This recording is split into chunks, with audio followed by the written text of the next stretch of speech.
Shalom, salam sejahtera dalam kasih dan anugerah Tuhan kita Yesus Kristus. Saudara-saudaraku yang diberkati Tuhan, hari ini kembali saya hadir menyampaikan renungan firman Tuhan. Dan renungan hari ini terambil dari 2 Tawarik pasal 15 ayat yang kedua. Di dalamnya tertulis demikian, ia pergi menemui Asa dan berkata kepadanya, "Dengarlah kepadaku Asa dan seluruh Yehuda dan Benyamin, Tuhan beserta dengan kamu bila mana kamu beserta dengan dia. Bila mana kamu mencarinya, ia berkenan ditemui olehmu, tetapi bila mana kamu meninggalkannya, kamu akan ditinggalkannya." Saudara-saudaraku yang diberkati Tuhan, berdasarkan teks kitab suci yang baru saja saya bacakan ini, izinkan saya untuk menyampaikan sebuah tema renungan. Temanya adalah menentukan pilihan yang terbaik. Kalau kita cermati teks firman Tuhan yang baru saja saya bacakan tadi, maka ada sebuah kata yang diulang 3 kali. Kata apa itu? Kata bila mana. Bila mana kamu beserta dengan Tuhan, Tuhan akan beserta dengan kamu. Bila mana kamu mencarinya, maka Tuhan akan berkenan ditemui olehmu. Bila mana kamu meninggalkannya, maka kamu pun akan ditinggalkan oleh Tuhan. Saudara-saudaraku yang diberkati Tuhan, hidup ini memang banyak pilihan. Ketika kita berumah tangga, kita juga memilih seorang pasangan yang cocok dengan hidup kita. Ketika kita ingin mengenakan baju tertentu untuk menghadiri sebuah acara tertentu, acara resmi, kita juga pasti memilih pakaian yang cocok, yang terbaik, sesuai dengan acara yang akan kita hadiri. Saudara-saudara, dalam hidup ini memang banyak pilihan. Tapi di antara semua pilihan tersebut, ada satu jenis pilihan hidup yang harus kita tentukan. Karena ini akan menentukan nasib hidup kita hari ini bahkan sampai dalam kekekalan. Pilihannya adalah, mari kita beserta dengan Tuhan. Beserta dengan Tuhan merupakan pilihan yang terbaik bagi kita. Kenapa? Karena kalau kita beserta dengan Tuhan itu berarti kita akan mengalami hal-hal yang hebat, yang luar biasa.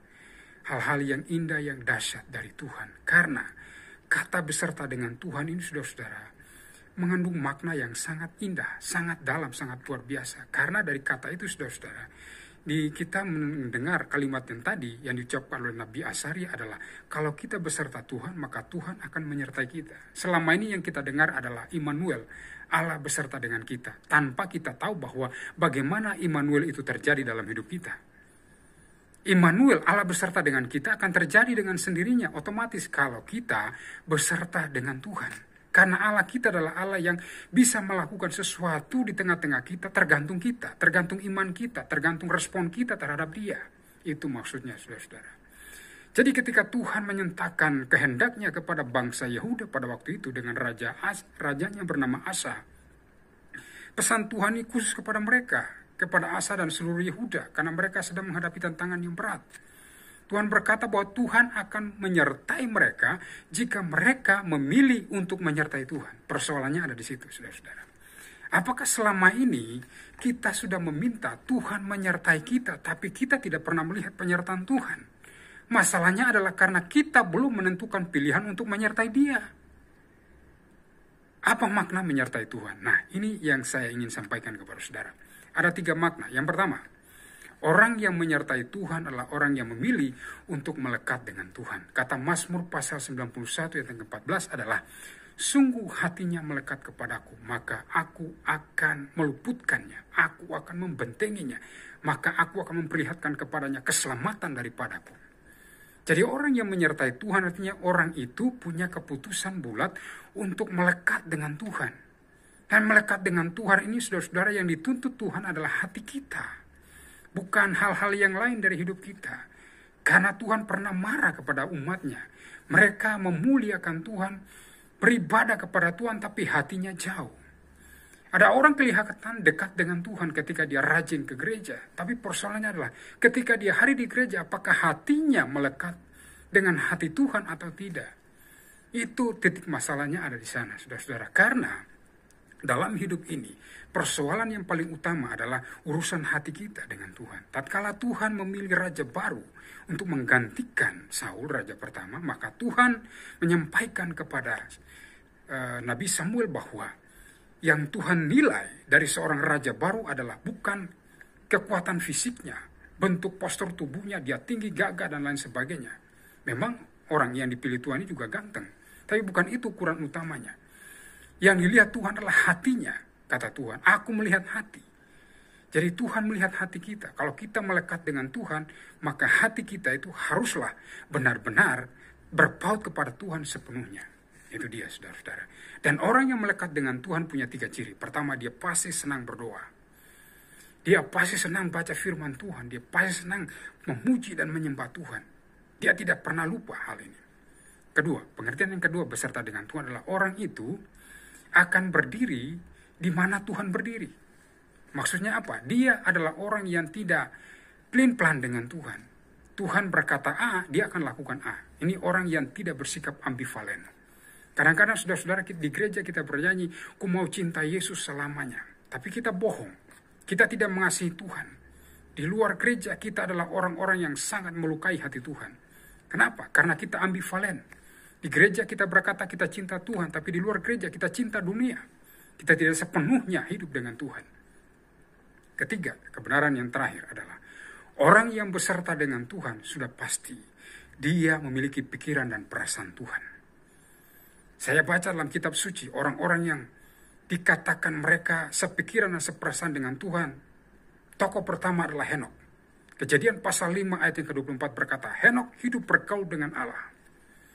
Dalam teks bahasa Ibrani menggunakan kata hithalat yang kemudian diterjemahkan dalam terjemahan Alkitab Septuaginta. Ya, PL berbahasa Yunani itu menggunakan kata Henok itu dalam pikiran dan perasaan dan perilaku hidupnya itu selaras sesuai dengan hati Tuhan, sesuai dengan pikiran dan perasaan Allah. Jadi orang-orang yang beserta dengan Tuhan adalah orang yang sepikiran dan seperasaan dengan Tuhan. Karena itu saudara-saudara, panggilan bagi kita orang-orang percaya hari-hari ini adalah kita harus menjadi orang percaya yang sepikiran dan seperasaan dengan Kristus. Ini yang disampaikan Paulus kepada jemaat yang ada di Filipi. Bahwa kalau ada pikiran Kristus dalam hidup mereka, maka mereka bisa hidup dalam kesatuan. Mereka tidak saling membenci, mereka tidak saling menyalahkan satu dengan yang lain. Karena itu saudaraku, penting sekali bagi kita untuk menentukan pilihan yang terbaik. Yaitu kita beserta dengan Tuhan. Saya ingat ada seorang tokoh wanita di Perjanjian Baru yang dipuji oleh Tuhan karena dia mengambil keputusan memilih bagian yang terbaik dalam hidupnya.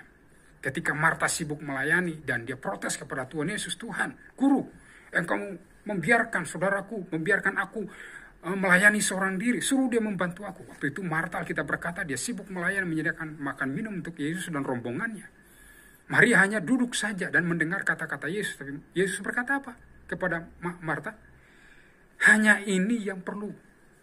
Maria telah memilih bagian yang terbaik baginya dan tidak seorang pun yang bisa mengambil daripadanya. Kepada Marta Tuhan Yesus berkata, Marta, Marta, engkau sibuk dengan banyak perkara, tapi hanya satu saja yang perlu, yaitu apa? Duduk di kaki Tuhan dan mendengarkan perkataan Allah. Bukan berarti kita tidak boleh bekerja, kita tidak boleh sibuk bekerja. Saudara boleh bekerja, saudara boleh sibuk mengurus segala sesuatu, tapi jangan lupa utamakan Tuhan dalam hidup ini. Karena itu pilihan yang terbaik. Kalau saudara utamakan Tuhan, maka saya percaya janji Tuhan dalam Matius pasal 6 ayat 33. Tuhan akan menambahkan segala sesuatu yang kita cari, yang ada di muka bumi ini. Yang kita perlukan itu hanya tambahan. Namun yang utama adalah kita harus dekat dengan Tuhan. Kita harus iring dia siang dan malam. Seperti lagu Protestan yang lama, aku hendak iring di kau dan mengabdi padamu. Puji Tuhan saudara. Mari kita beserta dengan Tuhan, karena itu pilihan yang terbaik. Tuhan memberkati kita. Shalom.